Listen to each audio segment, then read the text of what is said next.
hypnotic dance.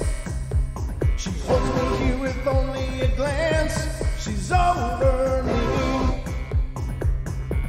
She's over me.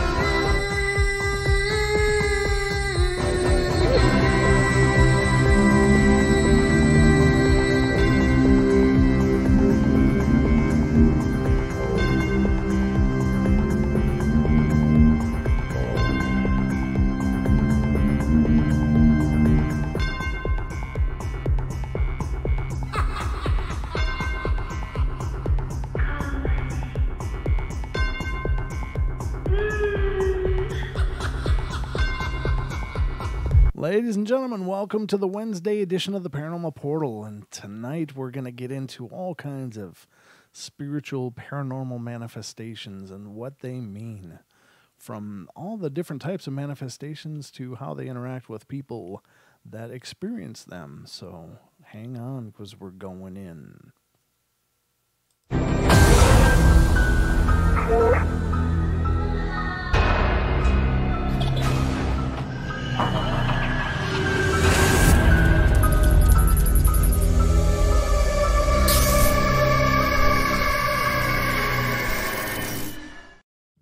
Ladies and gentlemen, welcome to the Paranormal Portal. I'm your host, Brent Thomas. Thanks for being here and being a part of the magic that is the Paranormal Portal.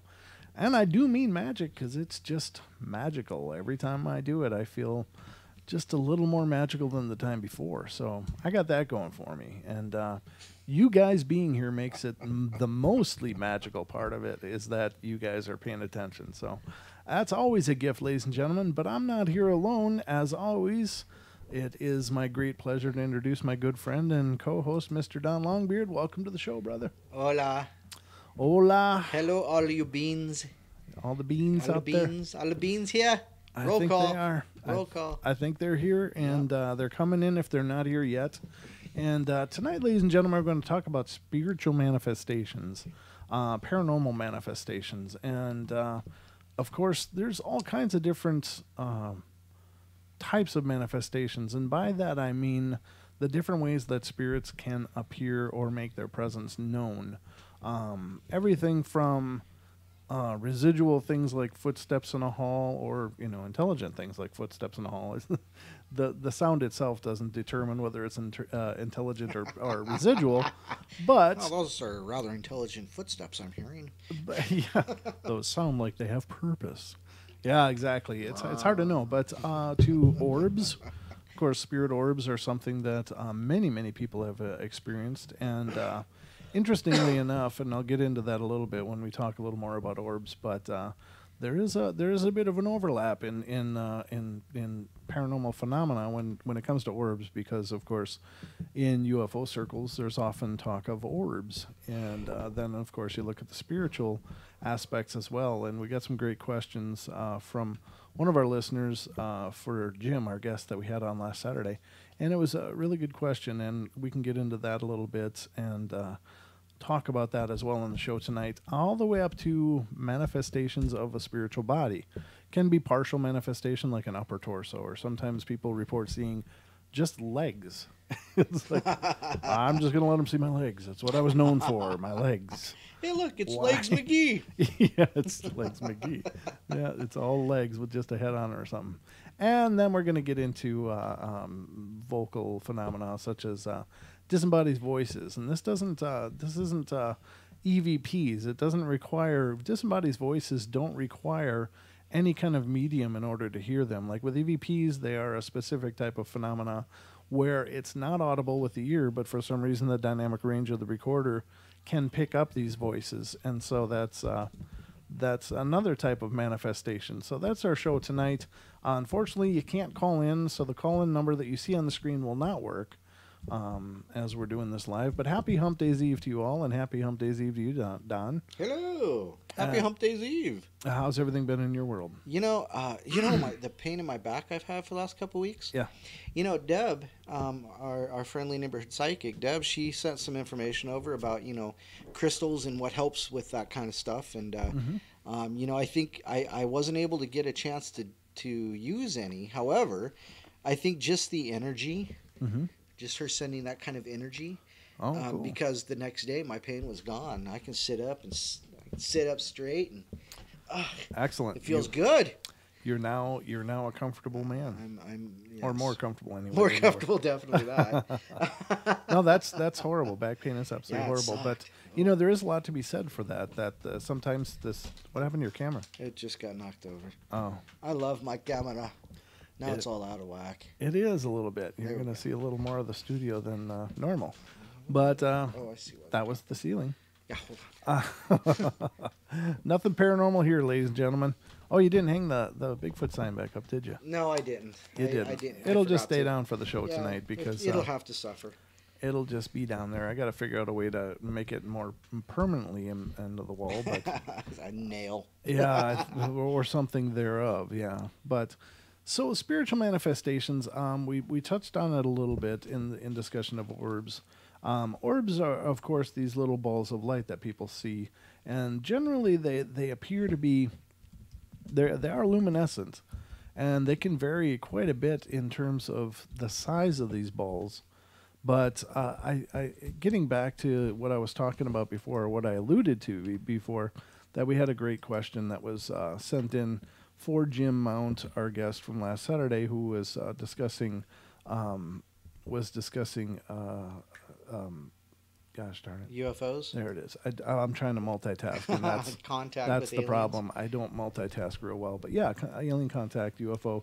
As a researcher and contactee, Jim was sharing what he thought. But we got a question in from one of our listeners, and I didn't ask if it was okay to use the name, so I'm not going to use the name. But the question they asked was, so are the orbs that we see aliens, or are the aliens actually ghosts? And are people with migraine auras having more connections with the aliens? Because auras, you can see things out of the corner of your eye, you can smell things that aren't really there, and you can hear things that aren't really there. I'm wondering if that's some kind of open connection with the aliens. Just curious about all of this. And great questions, awesome questions. And how Jim responded was, oh yeah, here it is. Yeah. All right. I did. His response was, spirit orbs are different, smaller, and translucent in nature, like a mist. Alien orbs can be large or smaller, but solid, and the light is more intense. You can sense the extraterrestrials coming by feeling their presence. They have a different vibrational energy than humans do. And that's an incredible answer, I thought. Very profound, and thank you, Jim, for fielding that even after the show. And that's a good point. So the orbs that I've seen, while they were really magnificent, I did notice that they were semi-translucent. Like I could see a little bit through them. And so that's why I'm pretty confident, and especially given Jim's answer, that what I witnessed was spirit orbs in those situations. Also, the fact that they were drifting right by my face, and they were about the size of a quarter. So I don't know if aliens can shrink or not, but I suppose it's possible if they have such a command of quantum mechanics. Perhaps, size is manipulatable so that they can be bigger or smaller as needed. But these things were quite transparent, or not quite transparent, but they were transparent to a degree. And even though they were, really there, I mean, they were right there. It was, I didn't have an incredible vibrational presence that he's talking about either. I never felt like something didn't feel right about them. I didn't feel like in either case where I saw them very vividly, I didn't feel like they were out of place. Like, geez, that shouldn't be here. It didn't feel like it was, I don't know how to say it, but it didn't feel like it didn't fit like in the a natural. Yeah, it felt like a natural part of the location. Right. In both places. When it happened in this house, I didn't feel like it didn't belong here. It felt like that may have been a manifestation of what I've been feeling here for quite a long time. So, but very cool, very neat experiences in both cases. And I know that many people see orbs out in forests like they are these, as if they were nature spirits of some kind. And they, again, tend to be different colors. So I'm wondering if some of those aren't, in fact, witnessing alien orbs, if those aren't, because they do have different colors. People report seeing red orbs a lot in that weird forest in Romania, I think it is, whatever that really haunted forest is over there. Right. It's red orbs are often witnessed over there, and so are they on a hunter-killer mission in that case? Are they those alien orbs? Or could they be spiritual? And could spiritual orbs having different colors mean different things as well? I don't know.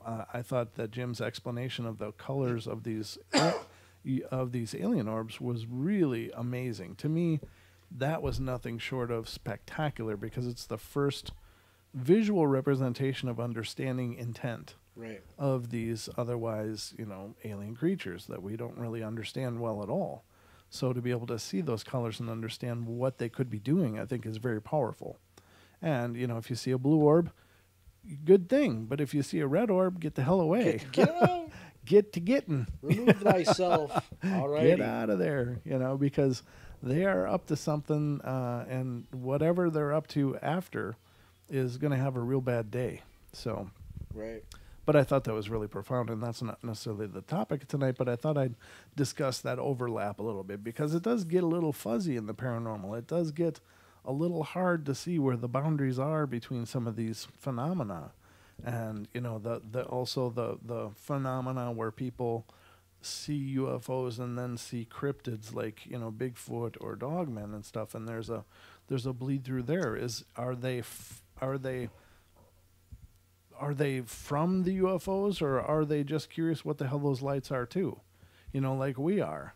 Maybe they see UFOs, the Bigfoots and Dogmen see the UFOs and go, yep, there was people there too. They're getting out of those things, Right, yeah. Maybe as far as they're concerned, we're the ones jumping out of UFOs. I don't know. But I know that in the case of cryptids, they are extraordinarily curious about us, because most of the time they have a pretty powerful intelligence of their own, comparable to our own, if not better. In some cases, for instance, and as a side shoot, it is believed that it is known that Neanderthals had a larger brain pan area than we have. So they very well could have been more intelligent than us. That doesn't mean that they, obviously, well, anyway, the point being, if these things are an offshoot of those branches of development on this planet, then they could be just as intelligent as we are, or just as inquisitive and able to learn like we can.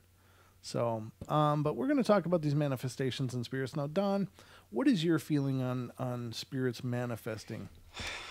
You've been kind of on the sideline of this show for quite a long time now. Right. You've heard a lot of things. You've had a chance to absorb a lot of different ideas and schools of thought. When it comes to spiritual manifestation or paranormal manifestation of spirits, what are your thoughts? Well, we've talked about, when we were doing the evidence review, there was that one video of the guy walking down the hallway, and then all of a sudden a shadow comes up and knocks him over. Right. That would be some kind of a manifestation there. Sure. And I've expressed to you specifically on that day that, I don't see how a spirit could manifest that kind of physicality. Mm-hmm. But I still don't. I got to tell you, I just don't see how a shadow could have a physical, kinetic, well, if you think of it that way, kinetics is energy. Mm-hmm. So that's a thought. But my jury's still out. I mean, I really want to really have a pleasant, let's say that, maybe first time, I mean, sure. I like her to be gentle. Absolutely. Absolutely. But, it's interesting hearing all these people and talking to the people we do and the different points of view and things like that. Yeah. I will consider it all, but the jury's still out for me. So, and understandably so. And honest to God, I'm a true believer in many cases, but I still have, uncertainties about some phenomena. I'm not sure what to do with the idea of these things being possible. I'm not sure that they are possible in some cases.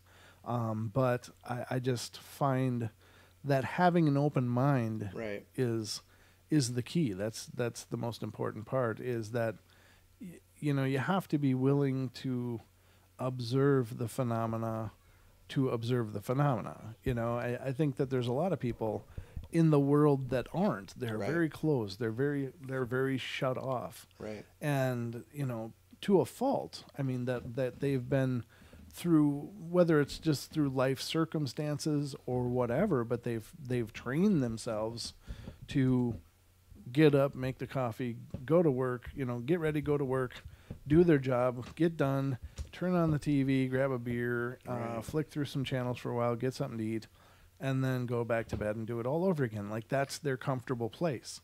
And maybe it's not really comfortable, but it's the reality that they can expect. Right. And right. that's the reality that they want to expect. And they like that reality because there's no surprises, you know. But to think of a world where, you know, at any time we are intermingling with dimensions and with possibilities and with, you know, quantum potentials all around us, to me is incredibly exciting. Oh yeah. But I think that many people experience manifestations of different types all of the time. Right. But they are so close to it that they can't recognize the potential, and it takes something absolutely shocking to break through the barriers. That may be it, you know. That may be the first shocking one, you know. Mm-hmm. But I mean, it doesn't have to be like, you know, Beelzebub comes and jumps up on my bed and goes, "You." It doesn't have to be serious, you know. Right. Slow down there. Just slow down. Well, you know, I mean, even seeing something move. Sure. Yeah. Seeing something move is also a manifestation. Yeah, but see, I see. That's like last night. I was at work. I was in the restroom, and something out of the corner of my eye caught my eye, and I looked over at it, and it was a bug on the floor. You know, I mean, it's just that, you know, you notice that movement, you know, and you instantly turn to it because you want to know what it was, you know. You know, so I mean, just because you see something out, there has to be something. When I turn my head, I better be looking at it, because if not, it's just something, a trick of the light. It's my eyes going bad. I should be wearing my glasses. You know, I mean, honestly, I mean, there are reasons, you know, that, you know, some people have more than others, I suppose, but you know, and then I should probably have my head examined if anything else. Right. I brought my glasses tonight just so I can read, because, oh my God, it's harder to do with headphones. Now I smeared my eyes into them nice and good, so this may not work. The reflection's rather sexy. Yeah, now. dude, I'm serious. I like got skin oil all over them. There you go. That was a good shot. Can you pan me left a little bit? My headset, balance me left. I'm sorry? My headset. Oh, yeah. Balance me a little left, would you? Balance it. You're Yeah, right because am I? Because it's a little low on the left there. Maybe I shot something, but okay, never mind. That's fine. How's that? That's well, no, it still sounds like it's a little dead on the left. Oh, well, poop. My headset just went dead. Oh, did it? Oh no, now I hear. I can only. Well, I'm panning like this. Oh, okay. Because I grabbed my wire. Yeah. And it just went bloop. No, just go ahead and center me back up. There we go. Yeah. Yeah, I got most of the sound coming through my right too, and it could be this breakout box. It might be. Okay. I don't know. I'll troubleshoot that later. But here we are, ladies and gentlemen. This is the discussion for tonight, is manifestation. So we're going to share you some encounters, some ideas. Again, if you want to share your thoughts about this, feel free to talk to us through the chat room. Unfortunately, that's our only avenue of contact during these Wednesday shows. But Pixie will be watching, and Don will be watching, and if I get a chance and can clean my glasses, I'll be watching. So we should have it covered. But this is your show tonight. This is your portal, ladies and gentlemen. So we hope you enjoy the journey. What the hell did I do? I don't know, but I agree with Pixie. What'd she say? She says stay out of the mosh pits because we're too old. Yeah, you know what they call them at our age? They call them mash pits. They call it, yeah, no doubt. They call it the bar for me. Mash. It's mosh pits for the youngins. It's mash pits for us. Like that's what we need to eat. Toodaloo. All right. Sorry. This is the first one I'm going to read you.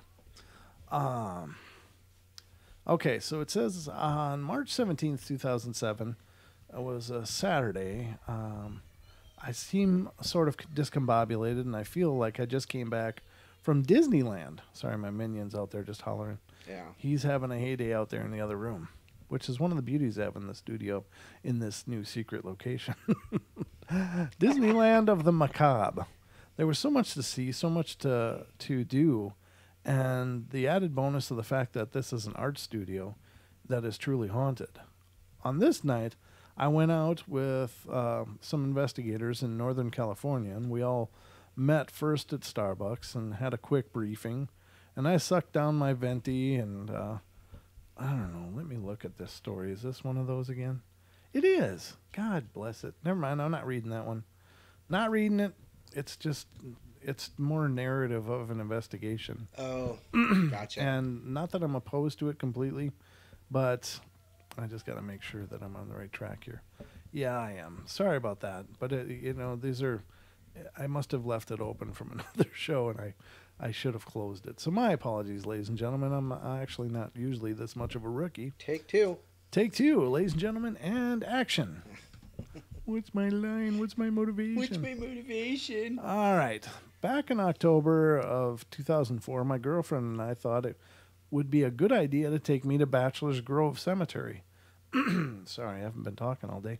So I'm froggy. A week before my birthday as one of my presents. I'm really into the supernatural, so I was really excited about it. And I even went and bought a digital voice recorder and got out my digital camera. We left that Saturday at about noon. And I live about an hour and a half away, so I wanted to get as much out of this as possible. When we arrived, we parked across the street in the Forest Preserve parking lot and walked across the street.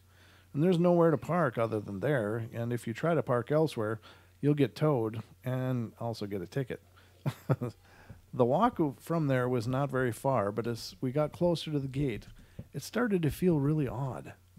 I turned on my recorder and it would skip from 17 seconds to 23, and I kept it going, and we took a whole bunch of pictures, and it was about 42 degrees on that day, and it started to drizzle, so we hurried it up, and I took as many pictures as we could, and while we were there, we noticed a really bizarre feeling that we were being watched. And I kept getting the feeling something was breathing down my neck. That's a horrible feeling. Yeah. It's a little too close. Little personal space, maybe. That's right. 18 inches.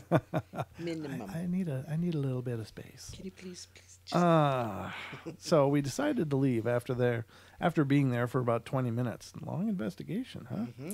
These guys are pros, clearly. It was creeping us out, but we were the only ones there, and I left the recorder going till we got to the end of the trail leaving the cemetery grounds, and once we got to the car, I replayed all of our footage.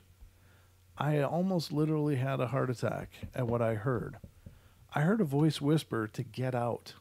And other things, like at one point, I said to my girlfriend, take a picture of me next to here. And then you hear almost in a taunting manner, yes, go ahead and take a picture. The really freaky stuff started happening after we got home. That now, see, this is the problem. The freaky stuff started after they got home. Well, yeah. This is a family show, ladies and gentlemen. Oh, I think they mean paranormal. Oh, gotcha. This is just a classic case of somebody getting followed. They went into a cemetery and somebody decided to go for their own little vacation. That night, now keep in mind, I'm extremely healthy and I absolutely never get sick. I felt perfect that day, and out of nowhere that night, I got a bad cough and a sore throat. There was no way possible I could get sick for being in the cold, dressed as warm as I was, and for all of the 20 minutes we were there. Anyway, the next morning when my girlfriend came over, I was worse. I had a fever of about 101 and had been having diarrhea. I was so sick, I could barely move. She brought her laptop over, and we viewed the pictures together, and we got a lot of things on camera, and we got a lot of picture of a man by a fallen tree, a full-body apparition of a woman floating, holding what looked like it was flowers, and lots of other pictures. There were faces and white mists. After that ordeal, things got worse. About a month after that, we moved into an apartment together, and after only 2 months, we were in a car accident. Ooh. A month after that, she lost her job for absolutely no reason, followed by me losing mine, and no matter how many interviews we went on, we could not find a job. That whole year was bad luck. Yeah. We got sick all of the time with flu bugs and had problems with our apartments, and we lost our place after barely a year. Jeez. We had to move in with my parents, and it was months before we found work again. I really believe the cemetery had something to do with it, because before that, we were happy and healthy. And I will never go back there again. My friends want to, but I tell them they are absolutely crazy. There's something more to that place than people think. I never believed in curses or anything like that until it happened. Things have gotten a little better for us, but not perfect. It's been about 2 years, and I still have my voice recordings and pictures, and I listen to the strange voices still. I show my pictures to people, and I have tried putting them on ghost sites, but they have never been displayed, like I hope they would be. To all of you ghost hunters out there, I would highly recommend you never go there. That place is haunted. That's kind of the idea, right? If you're ghost hunting, you're looking for ghosts. Dogs. Bunnies. Bunnies. They're so I'm cute, looking for Johnny. bunnies. They taste good.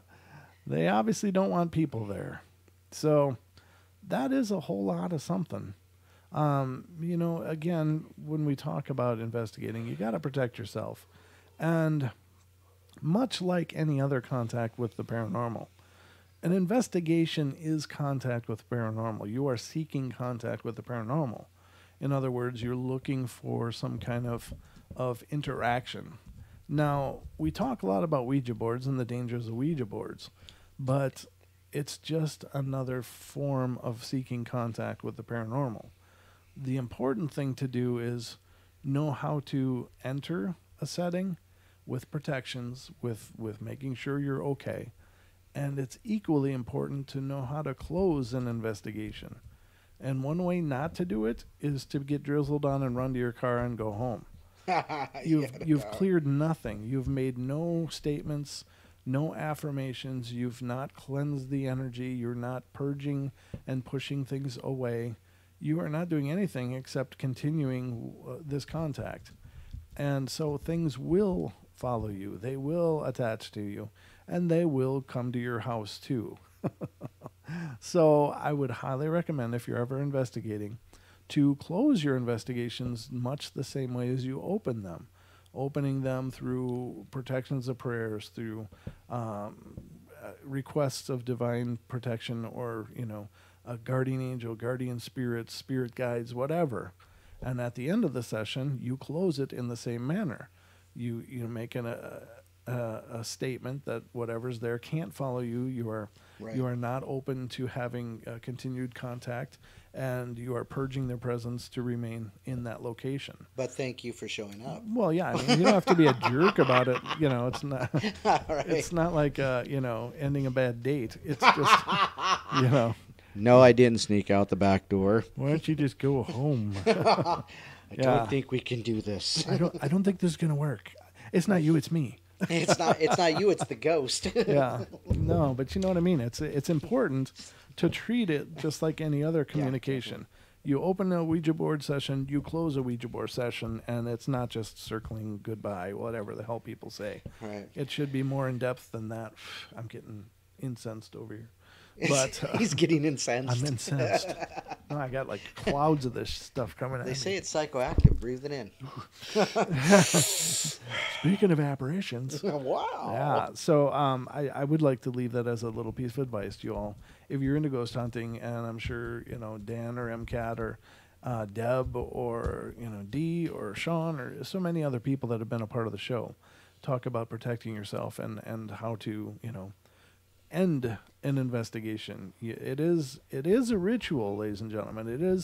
An investigation is a ritual. You're going into a location that is, you're believing, it has a spiritual presence. You are reaching out to the presence. You are encouraging contact.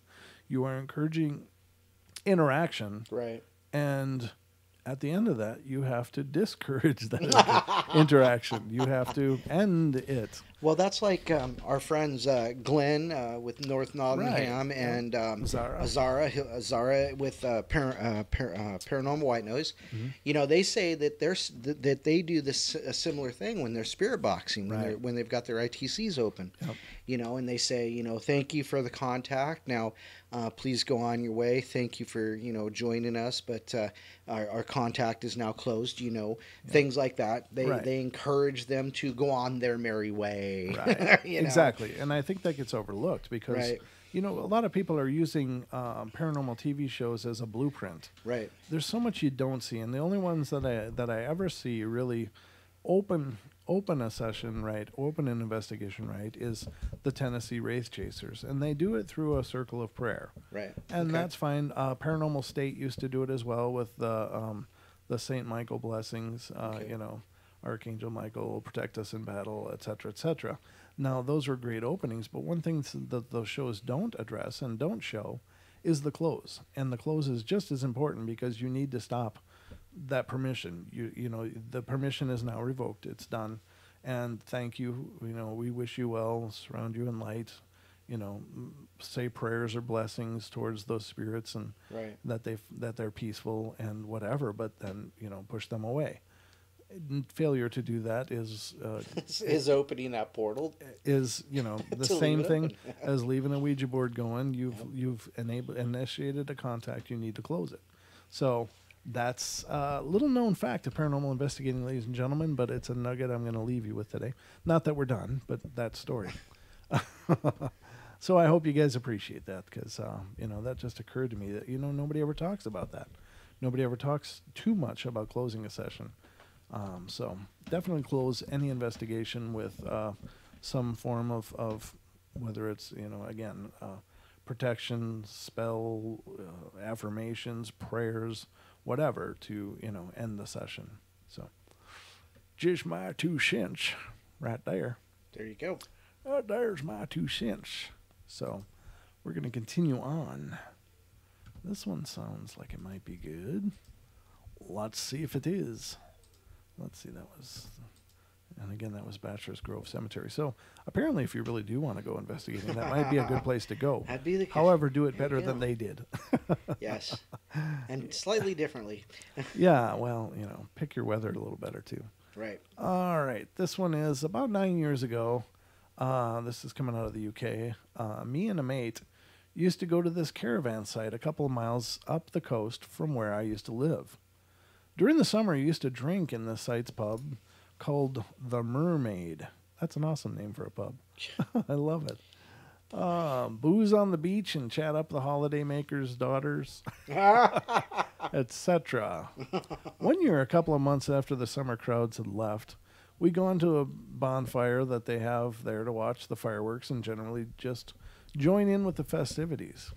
We ended up staying late and just wandered about the site before finally ringing a taxi and waiting for it outside the Mermaid. Inside the doorway of a rundown toilet block, what's a toilet block? Near the edge of a cliff, I'm not sure what that is, but okay. It was quiet, but there was still a few people about. Anyway, after a couple of minutes of us standing there, I saw something at the edge of the cliff on a shallow ditch around 30 yards away. It looked like a start of a fire, and I mentioned it to my buddy, and I remember saying, "What the hell is that?" And I think his response was something along the lines of, "I don't even want to think about what that might be." We carried on watching, and the fire grew until finally something blue became apparent in its center. I couldn't tell what it was at first, but it quickly materialized, and he, was a man in a blue boiler suit with the shoulder straps, wearing a tan cowboy hat, and had an orange shirt. Man, this guy has got some fashion.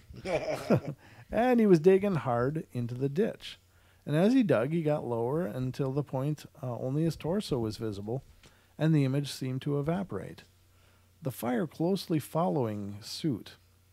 Me and my mate didn't speak during the sighting, And I don't think we spoke much on the subject on the ride home either. But whenever I talked to him about it after that, he'd always make a joke and just dismiss it. I reckon some people just don't believe in ghosts. As it is, I haven't seen this friend in years, and that experience is the only thing I really remember regarding him. That caravan site, it says Tunstall, near Withersea, near the city of Hull, England, and that's what I can only describe as a spirit.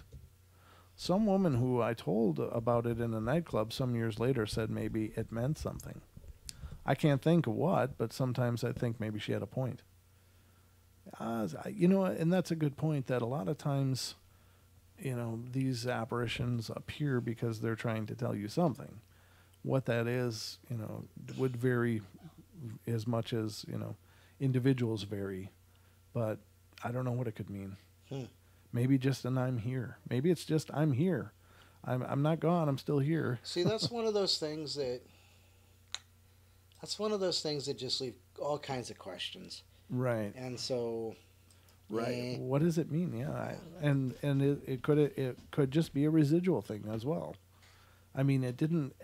On the other hand, it never really interacted with them. Right. It was just visible to them. It never waved. It never smiled. It just had really weird clothes on. Shared hallucinations. Right. Yeah, that could be. I don't know. They're just crazy in love. It could be, ladies and gentlemen. It's all on the board here in the Paranormal Portal. So here's another one. And again, tonight we're talking about manifestations. Paranormal manifestations of spirit and the many ways that they do manifest. And, sorry, just had to swallow there. I'm a little dry. It's this the winter air is just so dry. Yeah. I get so froggy so quick. Man, some days I wake up and it's like, I'll be. I know. And you're just so dry. You're like. I know. You feel like you got a shoe leather in your mouth. Oh, it's horrible. Oh, it's horrible. It is horrible. You just like flee to the bathroom to find your toothbrush. Like, I don't want to taste this ever. I've had several supernatural things happen to me over the years, and no, this is the story. Me as well, but this is the story, Don. Mm-hmm. My great-grandmother was a gifted psychic, and I guess that I inherited a little bit of that ability to see things that others don't see. And this will be the first of several stories that I hope to submit. Back around 1980, I was on my way home. It was close to midnight, and I was driving up this hill when I spotted this man in a long trench coat. That's always a bad thing, I think. I don't ever think men wearing trench coats as ever works out to be a really good thing. No. Unless you're watching The Matrix. He had on a hat and was looking down. He was slowly walking out to the middle of the road, and I could see the headlights from another car coming from the opposite direction. I was just getting ready to top the hill, and I knew that they would not have time to stop and would hit the man. I just braked and sat there, waiting to hear the man get hit. Instead, I heard the car whiz past me. I opened my eyes and found the man walking through the roof of my car. Ooh. What? Talk about Matrix. I felt as though I was going to faint. I waited until he got to the other side, and then I got away from there. Yeah, well, nice of you to let him finish. Only to have another weird thing happen to me about 2 miles down the road. An army jeep pulled out in front of me, and I laid down on my horn and braked, but then the jeep disappeared right before my eyes. It was a very traumatic event for me that gives me chills after all these years. And that one again comes out of the United Kingdom. Very wild. Could it be intelligent? Could be, I guess. But again, these kind of manifestations seem just more incidental to me. You know? Yeah. They don't seem to have a purpose. They're just there. It's like that story we got from James a while back about he was hitchhiking back from Spokane, this World's Fair. I think it was Expo 74. And, he just, one of those manifestations out by where I live, Right. He said he saw what he thought was the light of a bike, flickering. Well, yeah, or a light. Yeah, yep, right. Yeah, and I believe he said something about he heard a voice. Yeah. And it looked like a man with a bike coming down the road, but there was nothing there. So, it's one of those things. It's one of those things I still want to sit out on the corner on that particular, just kind of camp for a day. I do too, and I really was hoping that we would get a chance to do that this last summer. It was, there was so many nights it would have been perfect, and as dry as it's been around here during the summer, you never have to worry about getting rained on. Right. We could have sat out there and checked it out, dude. But it's all the hindsight 2020 stuff. It's stuff we can also plan for later. Or can we, Don? We just don't know. Bum, bum. No, I would rather do it when we had gear to record, right. so that we would have some kind of presentation to it. Right. So yeah, that's really the reason why we didn't do it this year, ladies and gentlemen. We do want to do those things, but unfortunately, everything takes something to make it happen. And in this case, it's mostly just that it's a pretty huge expense. Yeah. So if you want to help us on the portal to do those kind of things, then feel free to go to paypal.me/paranormal portal, and you can donate to the cause. To the cause. And help Don and I just do more of this wacky stuff that we do. The rebellion as such. And as a side note, ladies and gentlemen, last night we debuted the bedtime stories from the beyond, and you did well. It did really well. I hadn't announced it prior to doing it, other than just moments before I went live. I put out some posts on Facebook, and just a great number of you came in to see that, and it was a lot of fun. And essentially what they are, the bedtime stories from beyond, are going to be more digestible sized portal episodes, roughly 10, 15, 20 minutes long, and just covering a few thoughts and topics, and just to keep the portal available. Not everybody has 2 hours of their life to give, and even though we do love you who do. We do. I mean, it's really cool, but I know what it's like. You got 50 things going on. You can't stop and always listen to a long episode, but I'm trying to make these smaller size episodes so that it's more accessible to more people. Right. And maybe some of you that want to catch the show but you can't, and you don't have the time to watch a full episode, you guys can enjoy these bedtime stories from beyond. So watch for those. I'm planning on dropping them, doing them every night that we don't have a show, but yeah. I don't know if that's really ambitious or not. I'm going to try. Again, it's a new idea, a new thing that we're debuting here on the show, but the first one was a resounding success. So thank you for everybody that checked it out, and if you haven't watched it, check it out. I think it's a fun little episode, and there will be a lot more of those to come. So another serving size of the portal, if you will. This is Portal on the go. Portal for those on the go. Yeah, exactly. So might be cool. MCAT was there.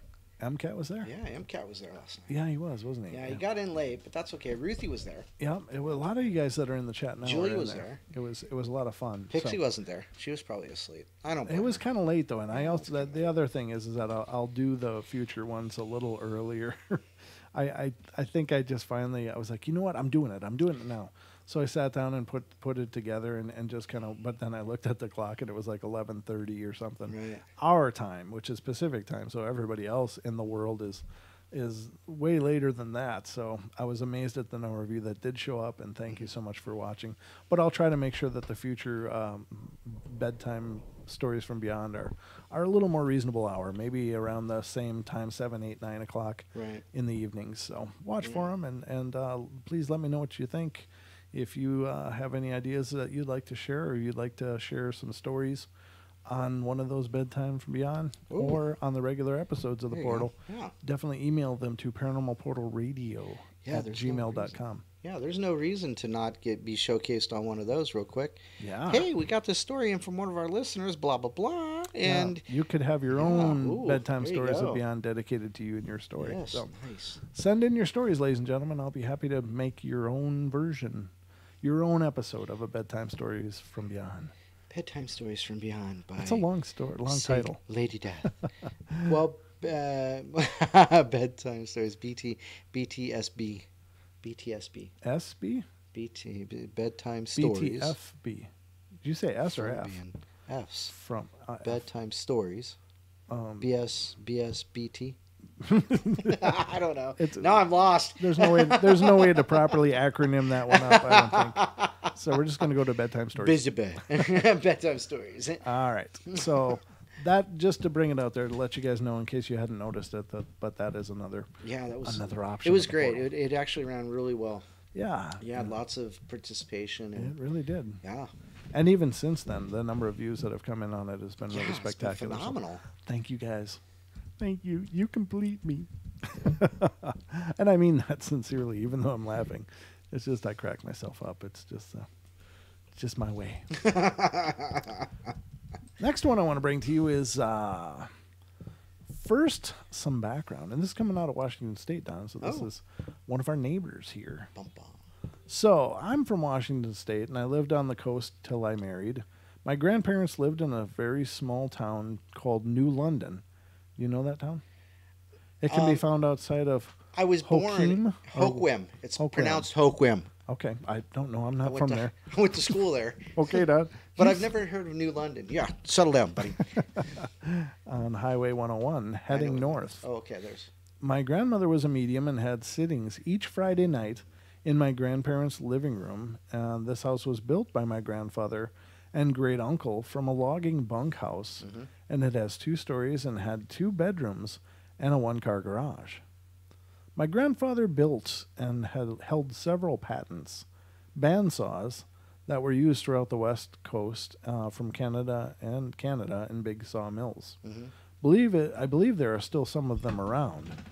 He had a very large machine shop with an office attached that he made saws in, so he needed a very large driveway for trucks to be able to come and go, and the drive lead up to the house was all gravel. So when someone drove out in the driveway, there would be no way that you could miss the crunch of the gravel from the tires going over it when it got to the house. And at night, with the light of 2 big streetlights flooding in with light, it was very unlikely anyone would be able to get to the house without being seen. The sightings were not something that you had to pay to be in, or the sittings, were not something you had to pay to be invited to. It was just word of mouth and being there at 7 p.m. in the evenings and staying till it was over. This took place on a fall evening, and I remember that because it was when the sun was setting earlier again, and it was dark before the evening started.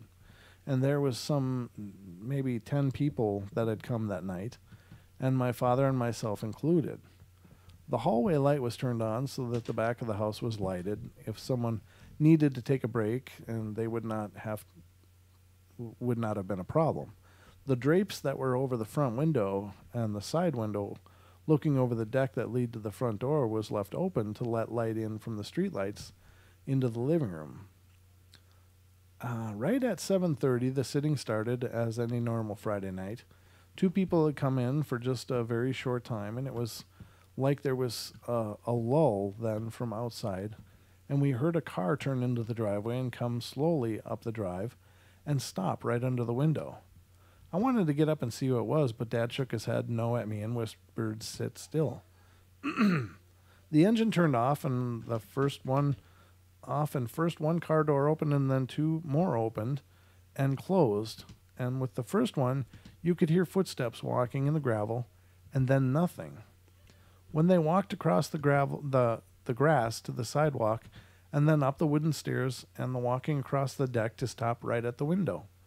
My dad got up to go and open the door, but looked out the window to see who was there first and stood stock still. My grandfather took one look at him and then turned to look out the front window where the car was at, or should I say should have been, and there was nothing there. After what most likely was only a few seconds, but felt like a lot longer, it was like they had seen what they wanted and had turned back around, walked back down the steps, and opened the car doors, closed them, and started the engine, and backed slowly out of the driveway. Every one of us that night heard the same things, and we all stood up to watch out the front window, and there was nothing there. Huh. That's pretty cool. That's a really cool story. So we have invisible cars as well. Huh? That's kind of, I mean, it's kind of neat. It's like, well, that's not a traditional kind of ghost No. story, you know? No. And I don't know. I don't know. It's strange, but again, it's all about manifestations, right? You hear Well, that and crackling? it's like, I know that crackling sound. That's strange. well, that was Did you hear it? there was a little bit of crackling. It's an energy noise, though. I know this Right. sound. I've heard it before. Nothing showing up though. Huh? But it's like the grandfather knew what it was, Yeah, it is. and so it's like he told him, "No, stay there. don't do it. Just stay there." Yeah, That's crazy enough. it is. But the idea that somebody came in, Somebody. somebody's, because there was 3 corridors apparently. They walked up the stairs and stood there, looked in, totally unobservable. So they were invisible for all intents and purposes. Right. Watched for a short period of time, and then returned down. They could hear the footsteps going back out to the car, opening and closing car doors, car starting up and going down the driveway, and with those lights from the street and stuff, they still couldn't see it. Mm-hmm. So that's a pretty profound event. That doesn't sound as residual to me. That would be more of an intelligent. Yeah, but it kind of, what it makes me think is that how mobile can they be? And I suppose, Cars. well, yeah, and why would they choose a car? Is it just a familiarity kind of thing? Or is this not necessarily a ghostly presence as much as it's an unseen entity kind of presence? I don't know. If there's a rumble of a car engine, though, I mean, I don't know. That's just a strange one. It's got my head kind of spinning. But that crackling noise has got me more spinning. I don't know. I all I can tell you is I know that sound, and I don't know why, but I know it. Huh. All right. But anyway, let's continue here. That was a good story, though, I thought. Very well written. What's going on in the chats, Don? I'm not really paying attention to the chats, really. Oh, okay. I'm doing some research real quick about physical mediums. So I'm kind of mostly listening to you, but Well, that's nice. they're having a good old time in there. Good. I'm hoping you guys are, and Yeah. thank you, Pixie, for keeping an eye on the masses here. There's how many people are you showing in there? 30 people watching. That's what I got. Yeah. 20 likes. I think we need 10 more likes. No, just saying. Just saying. Yeah, if you would, please. If you like the episodes, of course, it helps us to be more promoted by YouTube, the more likes you get. So they look at that kind of stuff. They like it. They like to look at that kind of stuff. So this is a nice short one, and this is coming out of the state of Georgia. I was once driving back home from a really long trip, and I was driving, going from Texas all the way back to Georgia. And it was about 2:30 a.m. Eastern time, and I finally made it back to Georgia, and I first entered Highway 96 in Georgia, doing about, I don't know, the speed limit, 55 miles an hour, and I noticed a glare on the left side of the road about a half a mile up.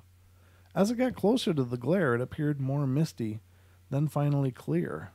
The object was in the form of a woman, mid-aged, but it had absolutely no legs. So it's an upper torso. It appeared to have a full body, but stopped at the legs. The object did not appear to notice me pass by. Again, I was doing about 55 miles an hour, so it was a quick glimpse, but I know I saw it.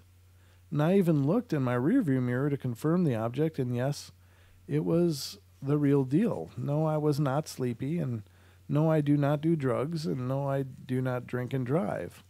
This experience was absolutely real, and if you ever get the chance to drive on Highway 96 East in Georgia, see what you find. Hey, we got a listener down in Georgia. I don't know how close he may be to that, but Oh, fantastic. Hacker One could go check that out for us. There you go. Absolutely. That would be good. So, I don't know. It's one of those things that it's probably, the proverbial lightning in a bottle. Right. It happened Yeah. this one time, But how many other people drive this road and have experienced Right. absolutely nothing? Right. And that's normally the way it is. There's not always a rhyme or reason for why things happen when they do, but they just do. Or there's not reasons we understand.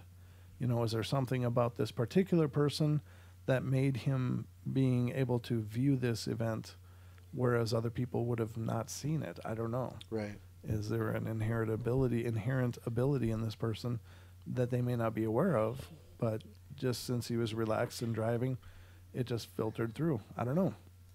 Or is it visible to everybody as long as you have the vision or the sight? I don't know. Again, more questions than answers, unfortunately, but still cool. You're scratching your beard? I am. I am what I am. I heard that crackling. I knew that one. Hey, did you know that they're making a movie about the Rendlesham Forest? Yeah. Oh, I did not know that. But Lawrence Fishburne is going to be in it. they've taken quite a long time to do it. I'm surprised. But then again, I think Hollywood's running out of ideas, and they can't continue to regurgitate the same stories over and over. Yeah, no Well, I mean, doubt. they can, and they do, but... Well, didn't they just redo, like, Fire in the Sky, too?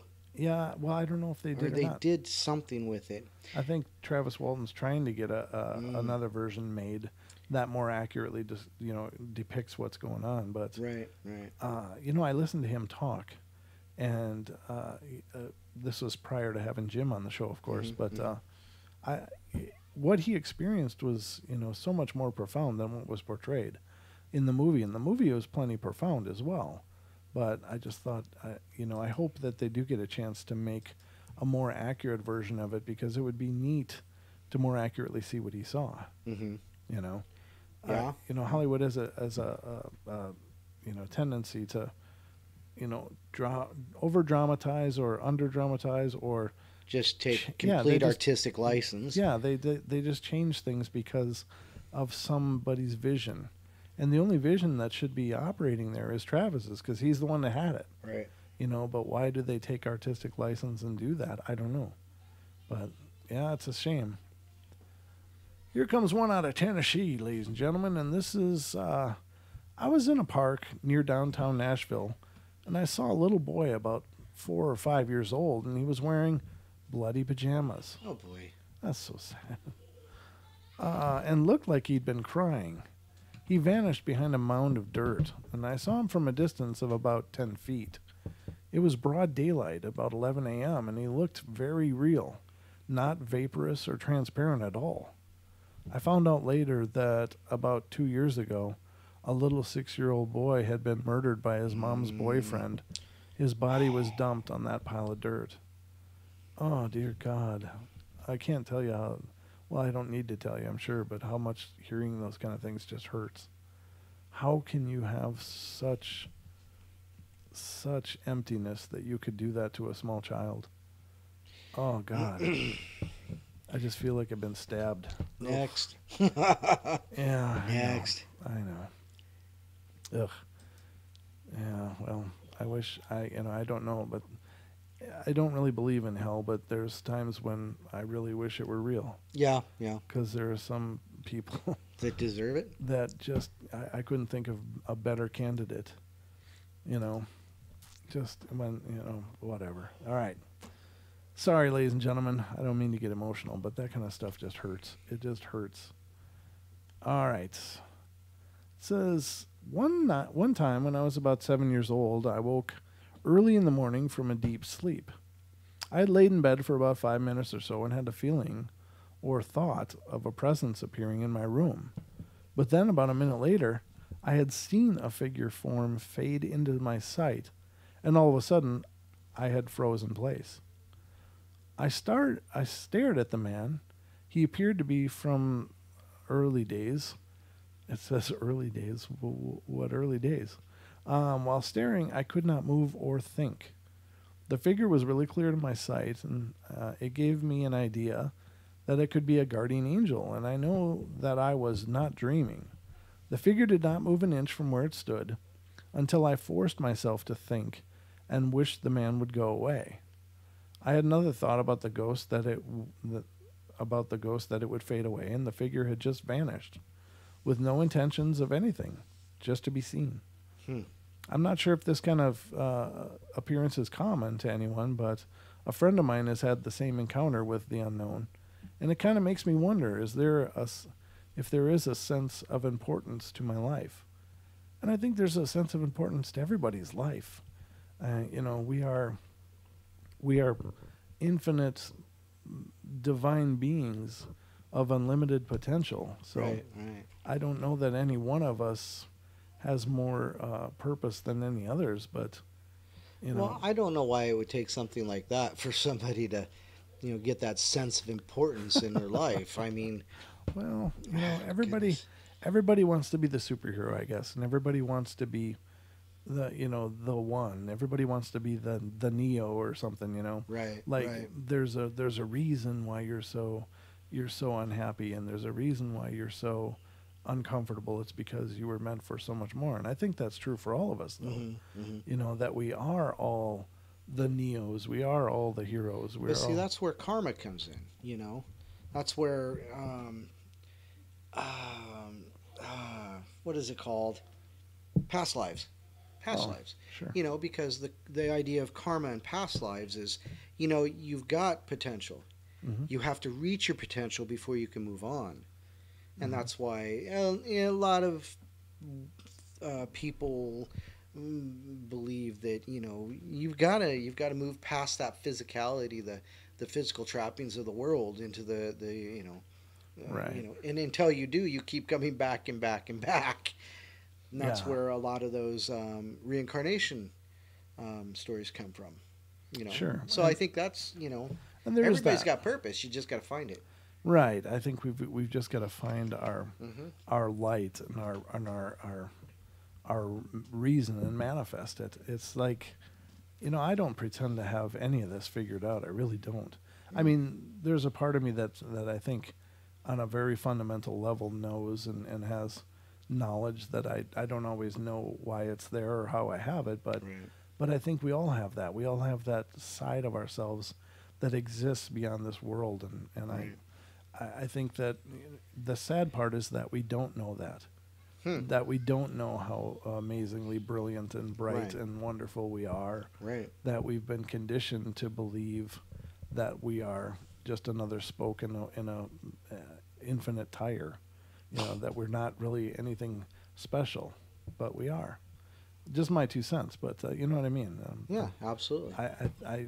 I know what this person's thinking. I've had the same thoughts. It's like, wonder if I'm really special. Wonder if I'm this or that. But then I think everybody is, and it's not the saying from, like once everybody's special, nobody is. It's like we're all special, but we don't know we are. We're all special in spite of that. Right, exactly. Yeah, exactly. So, I don't know. I realize it's not really on par with the show tonight, but since that person decided to make that statement in there, I thought I would address it. Yeah. Did you have something you wanted to read? Well,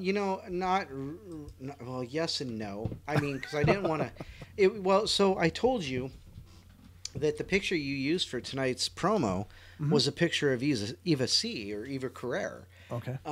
She was a physical medium, physical spiritual medium, back in the 20s, 30s, 40s, 20s, 30s.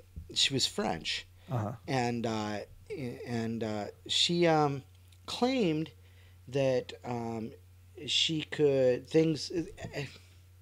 ectoplasm Right. would emit from her various cavities in her body. And it would manifest, and then all of a sudden it would just dematerialize. Or she could summons spirits to her, and there's many pictures. Look up Eva C. Many pictures of her in these supposed trances during these seances, and you look at some of the pictures and you just can't believe what they are. A lot of those pictures are actually pictures taken out of like old magazines. Mm-hmm. One of them was proven to be the King of Belgium, I believe it was. One was Woodrow Wilson. Right. That she had colored, a beard onto. And then one of the other things she used to do is she used to to prove that there was nothing on her body, she would literally strip down and have people examine her before, and then forcibly have them examine her after. Supposedly, this is all conjecture, but you know, I mean, conjecture for me. I wasn't there, but this was what I read. 1912 or something like that. Yeah, it was 19th or late 19th, early 20th. Right. So yeah, but one thing she said though is that that you know, the ectoplasm would disappear, but what people would report is a small flash, and then it would disappear. Well, if you know anything about like flash paper has been around forever, and it just kind of goes up in flames real quick, and and so, you know, some of the hucksterism. Now, it's been proven that she was not what she said she was. She was just cashing in on the spiritualism movement at the time. Right. And you know what? Hey, you know what? People do that. But it was just weird that, you know, you were talking about manifestations and you used a picture of her. I was like, oh, okay. Yeah. It's a great picture, but it's just flash paper. So, but no, I mean, I know. Oh, and Deb just popped in. Hi, Deb. Hey, Deb. You know, I wish I could claim a lot of thought went into using that picture, but it's just one of those. Hey, that looks It's a cool picture, yeah. That looks cool. I'll use that. So I had no idea who it was, but it looked old timey and showed a manifestation. So you know, but some of the things that she did, it may have been legitimate. Sure. You know, because there's not been anything proven about that photo, that particular photo, right, that isn't necessarily, you know, the difference is that nowadays everybody knows that photos are manipulable or whatever. Yeah, you can manipulate a photograph very easily now, and everybody knows that. But what a lot of people didn't know then, because photography was pretty new, right, and it was, you know, it was a I wouldn't say it was closely guarded secret, but people didn't understand how to exploit it in most cases. Now, I went to college classes studying photography. Right. I never did get the degree, but I got several classes in, and one of the classes was doing special effects in camera. And, you know, we would do double exposures where, you know, you look like you're holding your own head. And, right. And things like that. And you know, and you can also do a lot in the dark room, you know, with creating extra exposures and stuff in the dark room. Right. And a lot of people didn't know it back then. So when you showed them a ectoplasm and stuff, it was like, wow, look at that. Well, you know, it's very manipulatable in darkroom settings. And, you know, I think those that figure it out are kind of the hackers of yesteryear, you know. There you go, yeah, absolutely. They're just the ones that figured out how, and, you know, it's kind of brilliant, but it's, you know, it's too bad that most often those things are used to exploit people. Right. But on the other hand, maybe it gave people hope when they needed some hope. And you know, that's very true. You know, it may have provided that little bit of support or you know, security, having belief, and the comfort that brings. So maybe it's not all bad and not all, you know, for naught. But yeah, I think that, you know, nowadays everybody and their brother has Photoshop or some equivalent, and, you know, you can put anything in pictures you want. So very cool, though. Very cool, and thank you for that information. Oh, sure. You know, but you remember I did a segment about a month ago about photography. I did. And, you know, it's really amazing how, you know, how people didn't understand how, you know, the developing of the plates and things like that ever happened, and how they got away with so much about, you know, the hoaxing of pictures and saying, I'm a spiritual photographer. Every time I take a picture, a spirit pops up in it. Now, there have been some real enigmas, though, with that. That is true. That is true. You know, there are some that can't be explained, you know, by light leaks or, you know, flares, lens flares, things like that, you know, or people just, one thing they used to do is before they got to the dark room, they would switch the plates. They would already have exposed plates. Sure. it's in dark, blackened boxes, and they would, on their way in, slip them out. Right. And Sure. people were good at that. There were, but there was There's a woman from the 50s or 60s, and she was really pretty aggressively studied by several parapsychologists, and she would basically hold a camera and take an exposure, and she could create these images apparently through esoteric means, and they were really spectacular. And I don't remember her name, and I don't remember the details, but I don't know that it was ever explained away. I don't think it was ever debunked. right. Because she would just, and she did it under very controlled situations with people handing film that was sealed, opening it on site, loading it into camera, giving her the camera, let her take several exposures of different things, and they would tell her, I think they would tell her what they wanted a picture of, and then she would do it and then give them back the camera, and they would develop the negatives, and sure enough, these images were manifest. So there is something to the ability to create those images somehow. At least this lady was able to do it. I don't know that it's ever been duplicated. But then again, we live in a time now where, there's access to information at the touch of your fingers, but Right. there's also everybody takes license with that and either tries to destroy it or tries to exploit it. And, unfortunately there's Well, and that's where we go back to, our biggest discreditors are ourselves. Yeah. And we have to be able to prove that we are beyond reproach in that sense. Right. But when people look, well, and in history, I mean, here's a picture of Eva C. It's like, Right. what can you say?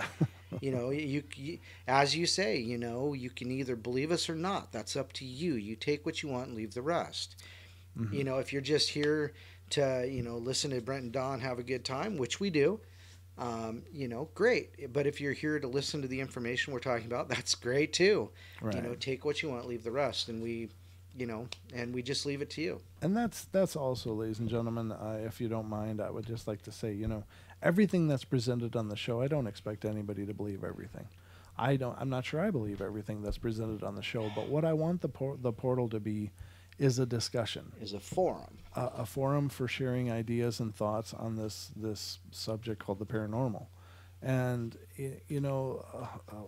I've been witnessing a lot of vitriol lately, and a lot of people attacking other people, including guests of the show. Yep. And it's really disheartening that so many people are either just trying to destroy another person, or they're just trying to leverage their own expertise at that person's expense.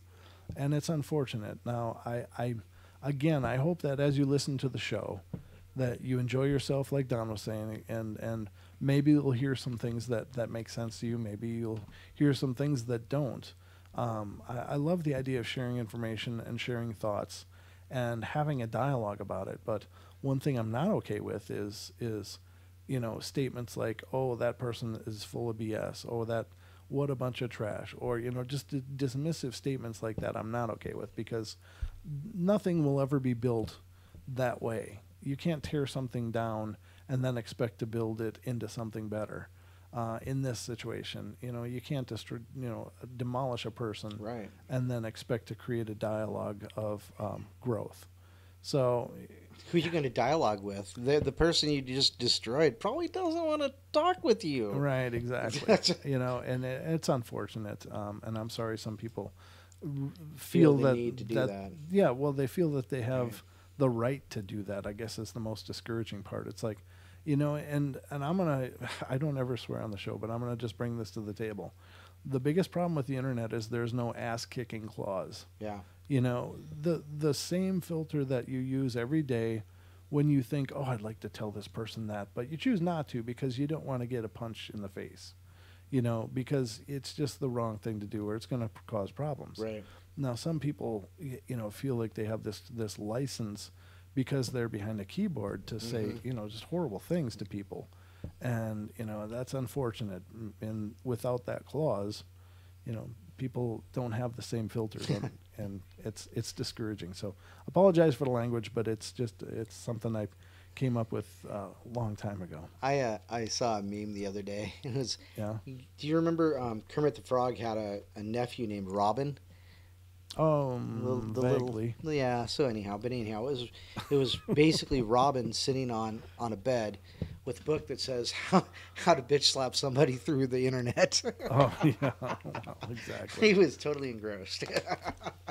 Well, it becomes a battle of vocabulary in a lot of cases, and it becomes, the only way to win those kind of arguments is to either walk not away. engage, or just to state whatever you want and not get emotionally invested in it. Because once you emotionally invest in that kind You of got argument, sucked in. it's just a BS fest at that point. So, again, not really what the show's about, but just throwing it out there. It's a dialogue, ladies and gentlemen. The Portal's a dialogue. Not that you need me preaching to you, but it's just some thoughts. So, all right, here's the next one. This all happened during late August in about 2006 in Cardiff, the United Kingdom. At about 7 p.m., my friend and I decided to go into the woods at Heath Park. And as we were very bored that day, and I believe it was one of the hottest days on record for the UK, so we were really hot and bothered. It says hot and bothered. We trekked into the woods, and we came to this huge tree. And we sat by the tree for nearly an hour, cooling down. It was also next to a large pond. At about 9 p.m., we realized that it was very nearly dark, so we decided to make our way back home. And we had about a 15-minute walk to get back out of the woods, and nothing strange had happened until I noticed a figure about 200 yards away from us, back from where we had just come. And I thought this was odd, but I thought nothing more of it. About 4 or 5 minutes later, I looked back and saw the figure again, but this time it was closer. I thought this was really strange, as there was no other people close to us when we were there at the time, so I decided to tell my friend Josh, who thought I was messing around with him and did not believe me at all. But this was much to my frustration. About 3 or 4 minutes later, again I looked to the side, and the figure is about 50 yards away, only it was in amongst all the nettles and bushes. I was really scared at this point, as we weren't even halfway through our journey, and it was very nearly dark, and I told Josh to keep looking around and to speed up our pace. After a few minutes later, Josh saw the figure at the other side of us, and we were both really scared, so we ran. When we got into the open field, which would lead us to a road, we ran about halfway to it and looked back, and we both saw the figure standing at the edge of the woods, and we ran all the way home. The figure that we saw was very weird because every time I saw it, it was perfectly still. We could not make out a face or gender of this thing, but it was just in what looked like a blue cloak. I have been back to the spot a few times since that day, and nothing strange has happened. But me or Josh will not go back there at dusk again. That's interesting. And, could it be a nature spirit? Could it be, some kind of being that keeps an eye on things? Maybe. I don't know. That was a being, right? A being. Like a being. There's 2 syllables in there. Being. Yeah, I remember how you said that the other. Being. Ing. I don't say g. I say being. Being. But you were enunciating that night, so you did. Being. It was just it's a point. being. It's just a at the end, not a g. So I don't have hard G's or hard cheese. Oh boy. I don't even know what that means, but I don't know. it just came out, ladies and gentlemen. That's the beauty of the portal. It brings out the best in me. I'm not even sure what the hell that means either. Everything you've been saying for the last 5 minutes has brought a song to my head. I don't know why. I'm married. I'm married now. That's I might move you to song. But, all right. One day when I was 10, my friend and I decided to go for a walk to a nearby forest. And in the forest, there's a big old abandoned rodeo. We were playing there when we saw a young lady, probably in her early 30s, staring at us. She was in a long white dress, but the thing that scared us was that she was transparent. That is a little frightening. We decided after that we were going to hide in the forest since we weren't due back home for another hour. And while we were hiding, we saw her again, and she called out to us in a hoarse voice. She told us to run fast. So we did as we were told, and then, as we searched the edge of the forest, we looked back, and she was looking around scared. Then she looked at us and screamed and twisted her face. And then she started to glitch, and she vanished. Glitched. Yeah, like kind of flickering or whatever, I think, is what I'm taking that to mean. Mm-hmm. I never went back there again. It sounds like I've never heard the term glitching. Used in spirit manifestations? Right. I knew exactly what she was talking about, and I guess it's a more modern terminology. This story is from 2006, so it's not all that long ago, I guess. Yeah, and there's... I don't know. It's just what I'm finding. You don't believe that one is what you're saying? No. Okay. Is that where you're going with this, Don? Yeah, there's technology. Don's waving the nope wand. Yes, don't make me nope ya. I'm gonna nope out of this one. Nope. But there's technology that can make things like that. And when she said glitched, it was like, so I don't think spirits I don't know. Maybe not. Maybe they do. I don't think they glitch. What do you mean technology, though? I'm trying to understand what you're seeing.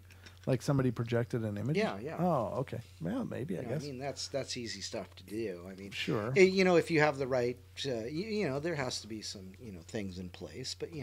Yeah, well, that's awesome. And you're right. I mean, it's possible. Again, these we have no understanding of the authenticity of any of these that we're bringing to you tonight, ladies and gentlemen, but they are just to contribute to the discussion of apparitions and manifestations. They are manifestations, but that doesn't mean they couldn't be hoaxed. Any of these things could probably be hoaxed, but they still make compelling stories. And again, I'll say it, if only 1% of what we share with you in these stories that we find are true, that's pretty incredible. Yeah. That really is incredible. Now, I don't believe every story we read is true, but I hope that at least most of them are. But again, I have no way to know. I have no idea. But I think they're fun stories, and I love reading them to you. Absolutely. All right, so let's continue on here. Okay, here comes one. Here comes another one, ladies and gentlemen. You want to hear it? Here it goes. I was in a recreation center of Dunedin, Florida, and had to go to the bathroom. And when I got there, I heard a crying sound. When I asked who was crying, nobody answered. I then went and told the counselor that someone was in there, and they came and asked who it was, and again, no one answered. Then they checked all the stalls, and there was no one in there either. They told me I was just imagining it, but I knew it was true. Later, when I came back in, I heard the crying again. I looked at all the stalls, and no one was there. But the crying was still there. Creepy, huh? No. It is. Well, I mean, it's creepy if you're hearing disembodied crying. Well, true, yeah. I mean, if it is truly, again, if it's an authentic story, and all we can do is assume that they are, or assume that they're all not. You know what I mean? Right. I have to assume that they're real because I'm sharing them on the show, and so if I'm sharing things that aren't real, then that would be kind of tragic. But I got to tell you, the first thing that popped in my mind was Moaning Myrtle. Oh, sure, Harry Potter. Yes. No, when did that come out? That came out before 2006. Okay, yeah, because this story's from 2006 as well. Yeah. So they're a little bit older. It's possible, Moaning Myrtle, but she did appear. She showed Harry. No, she sure did. She was liking Harry. How's that hot tub? I'm kind of excited about that new the new one coming out, the Crimes of Grindelwald. Is that the one from? Is that the second one from Creatures? Yeah. Yep. And Fantastical Creatures. Yep. That's the next installment of that series, but You know, I don't know. I just love those books and I thought series. that one was interesting. Yeah. But then again, it was a little more mature. You know, it wasn't necessarily young adult. Right, but then again, if you watch the Harry Potter movies, Yeah, they well, started out very child friendly, but but at the end of the that's true. the Hollows or whatever, what were they? Deathly Hallows. Deathly Hollows. They were definitely not kids movies anymore. They were, you know, it's like the story aged with the They should have. Yeah, exactly. I mean, it was very well done. It was this progression from this childhood, you know, magical wonder into, oh man, things really went to hell. How's this going to work? So I thought she did a great job of molding those stories to that. But she still killed Sirius, so I can't forgive her. Oh, gracious. I like Sirius. He was pretty cool. All right, anyway, we're going down a different rabbit hole here on the show. All right, next one. And this is a pretty common manifestation. This is let me get past the fluffy stuff here. About 2 years ago, I lived at my grandmother's house for a while, and I've always been kind of freaked out by it because it was over 100 years old house and really big and creepy. Those are the greatest houses, I think. Well, one day, while I was taking a shower, and I casually glanced at the door, and as I did, a dark black silhouette of a young girl hovering about a foot over the ground emerged through the door. Huh. Oh, that's horrible. Then it faded away as it reached the clear shower curtain. I was absolutely freaked out. So I finished rinsing my hair and was gone. I told my mom and my family, and they kind of laughed, but understood because of how scared I was.